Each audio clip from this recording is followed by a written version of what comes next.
Méthode d'analyse du fonctionnement de la pensée par Émile Berlern en avril 2026. La vérité est un bien public, donc un service public.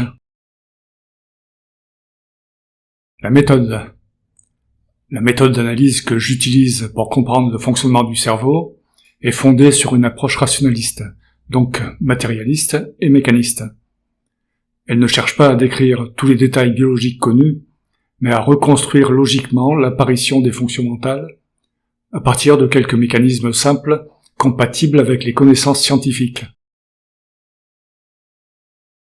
Le point de départ de cette analyse se situe dans l'évolution du vivant.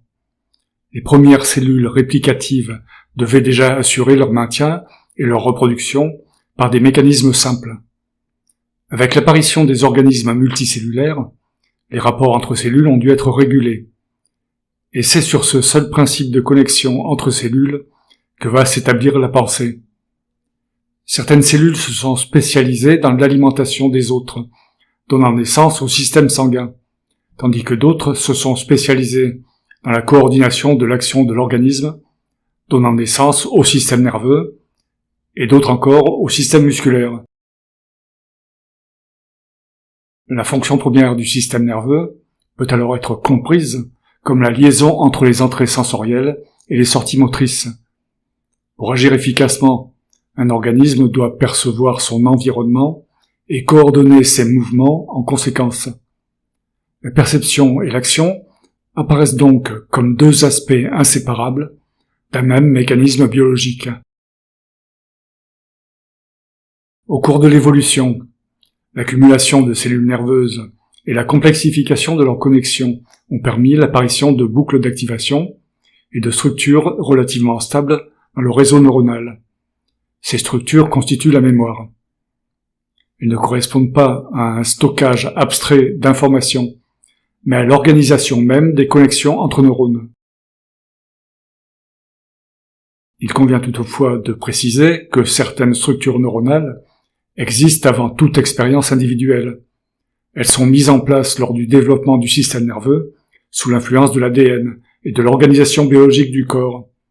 Ces structures neuronales constituent les instincts initiaux indispensables à la survie du nouveau-né. Elles permettent l'apparition immédiate de certains comportements ou de certaines sensibilités perceptives, comme les réflexes d'alimentation ou l'orientation vers les signaux de détresse. Ces structures innées forment ainsi le premier socle sur lequel viendront se construire, par intersection successive, donc renforcement, les objets mentaux issus de l'expérience. Dans cette perspective, les neurones sont supposés fonctionner selon des principes élémentaires similaires. Ce principe d'isotropie implique que la diversité des phénomènes mentaux provient principalement de la configuration des connexions et des séquences d'activation dans le réseau neuronal. Les structures neuronales stabilisées par l'expérience constituent ce que j'appelle des objets mentaux. Ces objets mentaux se construisent par intersection, donc renforcement, entre différentes structures déjà existantes. J'utilise le terme d'objet mental par analogie avec la vision, où les perceptions apparaissent comme des objets situés dans l'espace. Par extension, et en raison de l'isotropie supposée du fonctionnement des neurones, j'emploie ce même terme pour désigner les structures neuronales issues des autres formes de perception ou d'activité mentale, même lorsque celles-ci ne correspondent pas à des objets situés à l'extérieur du corps. Par exemple, une séquence sonore reconnaissable peut être considérée comme un objet mental, ou encore une odeur de violette, etc. Ces objets mentaux correspondent à des structures neuronales stabilisées qui peuvent être activées lorsque la mécanique cérébrale les mobilise. Lorsqu'un objet mental est activé, il peut correspondre à une perception, un souvenir, une idée, une émotion ou une sensation. Ces structures neuronales ne sont pas nécessairement localisées en un point précis du cerveau. Elles peuvent être distribuées dans différentes régions et fonctionner comme un réseau. L'isotropie supposée des neurones conduit en effet à considérer que ce sont principalement les configurations de connexion qui définissent les objets mentaux plutôt que leur localisation.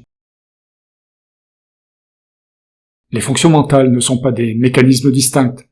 Elles correspondent simplement à des objets mentaux très utilisés, dont les structures sont devenues particulièrement stables dans le réseau neuronal. L'abstraction elle-même dérive des expériences sensorimotrices. Les concepts passent notamment par le langage, qui repose sur la phonation et l'audition. Même les idées les plus abstraites conservent ainsi un lien indirect avec les structures perceptives et motrices qui ont permis leur formation. Il est d'ailleurs difficile d'imaginer une mémoire totalement détachée de l'espace. La raison est structurelle. Les systèmes nerveux ont évolué pour relier perception et action dans un environnement spatial. Dans ce cadre, la conscience n'est pas une fonction séparée du reste de l'activité mentale. Elle correspond simplement à une relation particulière entre l'objet mental central, qu'est le soi, et un autre objet mental momentanément activé. Cette relation est provisoire. Elle constitue un début d'intégration de l'objet mental au soi, sans que cette intégration devienne permanente. Ainsi, perception, mémoire, pensée, langage et conscience peuvent être compris comme différentes configurations dynamiques d'un même réseau neuronal dont les structures se sont progressivement construites au cours de l'évolution. Les 7 principes de la méthode d'analyse. 1. Principe de continuité évolutionnaire. Les fonctions mentales humaines doivent être comprises comme le résultat d'une évolution progressive du vivant. Le cerveau et ses fonctions ne sont pas apparus soudainement.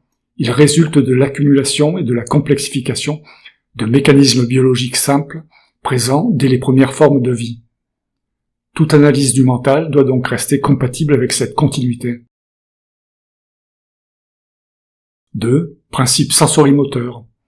La fonction première du système nerveux est de relier les entrées sensorielles aux sorties motrices, ce qui permet à l'organisme d'agir efficacement dans son environnement. La perception et l'action ne sont pas 2 fonctions indépendantes. Elles forment un système unique d'interaction avec le monde. Toutes les fonctions mentales dérivent de cette organisation sensorimotrice fondamentale. 3. Principe d'isotropie neuronale. Les neurones sont supposés fonctionner selon des principes élémentaires similaires. La diversité des phénomènes mentaux ne provient donc pas de types de neurones fondamentalement différents, mais principalement de l'organisation de leurs connexions et des séquences d'activation dans le réseau neuronal. La complexité mentale est une propriété émergente de la structure du réseau. 4. Principe structural de la mémoire. La mémoire ne correspond pas à un stockage abstrait d'informations. Elle résulte de la structure même des connexions neuronales, renforcées par l'expérience. Les expériences répétées stabilisent certaines configurations de connexion qui constituent des structures prêtes à être activées. 5. Principe des objets mentaux. Les structures neuronales, stabilisées par l'expérience, constituent ce que j'appelle des objets mentaux. Ces objets mentaux se construisent par intersection, donc par renforcement des connexions entre différentes structures déjà existantes. Le terme d'objet mental est utilisé par analogie avec la perception visuelle, où les perceptions apparaissent comme des objets situés dans l'espace. Par extension, ce terme est appliqué aux structures neuronales issues des autres formes de perception ou d'activité mentale. Ces objets mentaux peuvent être distribués dans différentes régions du cerveau et fonctionner comme un réseau. 6. Principe d'unité des fonctions mentales. Les fonctions mentales ne sont pas des mécanismes distincts. Elles correspondent simplement à des objets mentaux particulièrement utilisés et stabilisés dans le réseau neuronal. Ainsi, perception, mémoire, pensée, langage, imagination, choix, volonté, etc. ne sont pas de nature distincte. Elles résultent de configurations et d'activations différentes des mêmes structures neuronales. 7. Principe relationnel de la conscience. La conscience n'est pas un mécanisme particulier séparé du reste de l'activité mentale. Elle correspond à une relation temporaire entre l'objet mental central qu'est le soi et un autre objet mental activé. Cette relation constitue un début d'intégration de cet objet mental au soi, sans que cette intégration devienne permanente. Conclusion sur l'ensemble. Des premiers contacts mécaniques entre cellules et individus est née l'organisation multicellulaire dont les connexions neuronales constituent aujourd'hui la pensée. Fin.